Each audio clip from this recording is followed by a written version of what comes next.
Thank you for welcoming me onto your screens or onto headphones, depending on how you're watching this. I'm Eddie, and this is the Rollback. And folks, today I'll be talking about Doctor Strange in the Multiverse of Madness, aka Avengers 5, all the cameos. It's a bit of a rough one, folks. So this film is ambitious. It could only happen with Doctor Strange, but is it good? There's a hard question in there. So to start with the cast, we have Benedict Cumberbatch coming back as Doctor Strange, obviously. We also have, and again, I have a list because there's so many damn parts in this. So we have Ms. Elizabeth Olsen playing Wanda Maximoff, aka the Scarlet Witch. We also have, and I'm going to butcher some of these, I'm sorry, Zoe Gomez playing America Chavez. Thank you very much.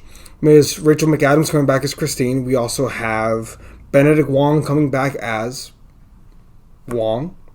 And then we get into the spoilers, folks. Fair warning, Patrick Stewart is Professor Xavier in this film. I love the part where they have the traditional music, the da-da-da-da-da-da, but nonetheless. We have one Mr. John fucking Krasinski. Jim is in this, and he plays Reed Richards. That beard, man. That beard.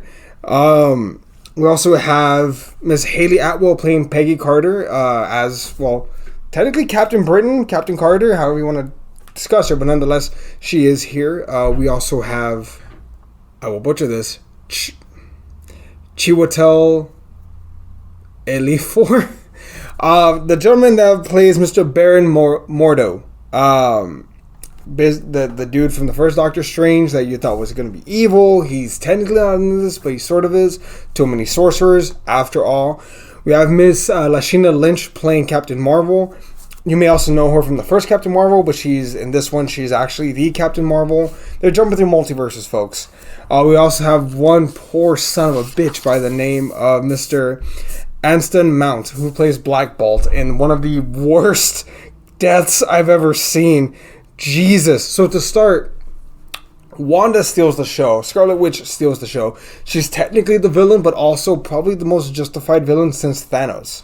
All she wants is her family back, which, yeah, I kind of get it. But at the same time, Jesus effing Christ, what it takes to get there. This movie's brutal. There's some debate online going on right now as to whether this is really a PG-13 film, which, yeah, I hear the debate, man. That's a fair debate because this film gets bloody in a hurry. Some of the deaths are brutal. Black Bolt's death to me is the most brutal death maybe in the entire MCU. He screams and he blows out the back of his head. Just a brutal fucking death. Reed Richards is maybe as bad. He gets strung all the way and then his head just goes and that's it. Peggy Carter gets sliced in half by her own shield, and Captain Marvel gets squished, which, yeah. But this film, it hits the ground running with Defender Strange trying to help America Chavez. He tries to do the right thing. Stephen Strange always has to be the one with the knife in his hand. I kind of get it. But nonetheless, the story essentially comes down to this. Wanda wants America Chavez's powers so that she can travel to a multiverse where she can be with her children. And Doctor Strange poses a fair question. What happens to their mother? And she never answers because, yeah, how do you really respond to that without saying, I'll just kill her. Yeah, Wanda steals the show in this one by far and large. It's a story that could only happen with Doctor Strange.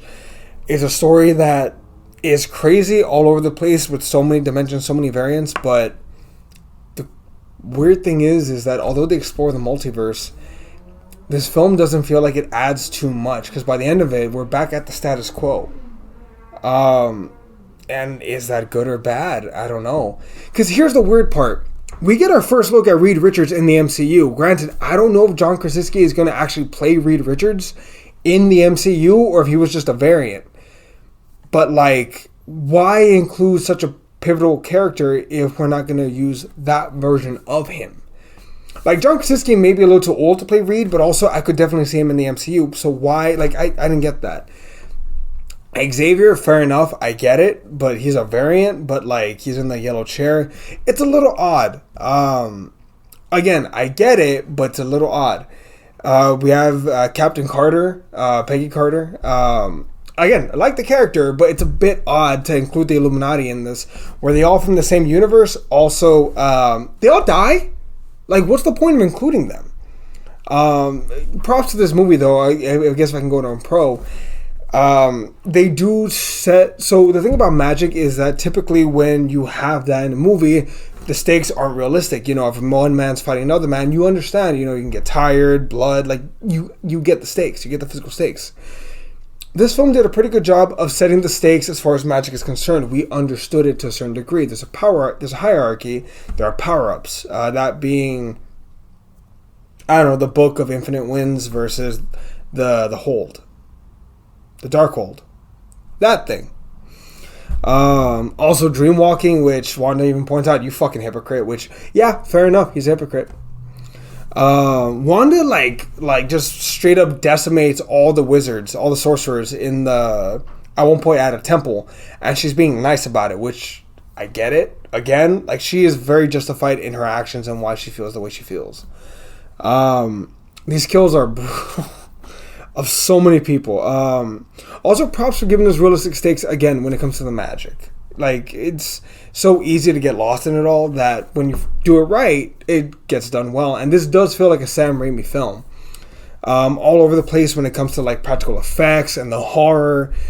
It feels like a Sam Raimi film. There are, like, sprinkles of Evil Dead in this, and it shows, which, fair enough. I do appreciate that.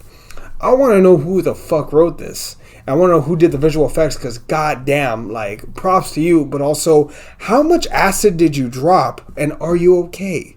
There's a lot of fun. There's also a lot of fun to pop people. Again, the Illuminati, the variants, and the action sequences. There's a lot of funny parts. And I also really like the idea of America Chavez. I appreciate that, but then the cons, and look, all I'm saying is this. The Illuminati are cool, but did they bring them in just to pop the crowd and kill them off? Or are they going to have long-term effects? Because the Illuminati are a thing. Granted, they're only a universal thing, but could they be a multiversal Illuminati? Could, like, you know, the same thing, the Guardians of the Multiverse, or Guardians of the Universe, or something? The Illuminati technically could fill that capacity, could fill that role. That could be how they bring in other characters into the MCU, but they're dead. So what happens next? I think there would have been a much better use. Also, I think that universe is fucked. 838, if I'm not mistaken. Because who's left to defend that universe? Because, again, similarly, their Avengers is gone. So who's left to defend them? I'm just pointing something out here. We did get confirmation we're in the 616 universe, which, cool. But, nonetheless, like, there's so much. Also, I'm willing to bet Wanda's not dead. She killed herself, but I'm willing to bet she didn't. There's so many holes and things left unanswered that I want to know more. I want to see more. Is the film good? Yes, but, and it's not fair to talk about it in this context, but No Way Home maybe did the multiverse better, because I feel like those variants of Peter and the bad guys from the other Spider-Man movies, there was a cause to them. They were intrinsically part of the story, whereas it feels like the Illuminati were just there to pop the crowd. What did they really do other than give us some cool death scenes? Like, really? Like, did they have to go through that part? What did Patrick Stewart do? Nothing.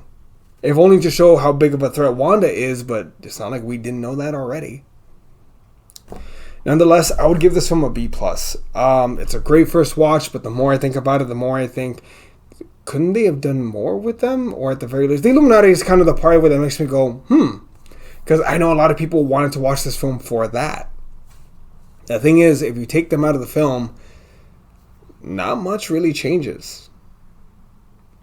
I'm sorry. I'm prepared to be skewered. Feel free to comment below. Feel free to unfollow. Please don't, but if you did, we weren't that big anyway. That said, that's going to end it for this episode of The Rollback. If you did like the film, comment below why. Feel free to tell your friends about us. I'd appreciate that. Also, go check out our podcast. It's great, especially when I'm there. That said, I've been Eddie, and this was The Rollback. We'll be seeing you, everybody.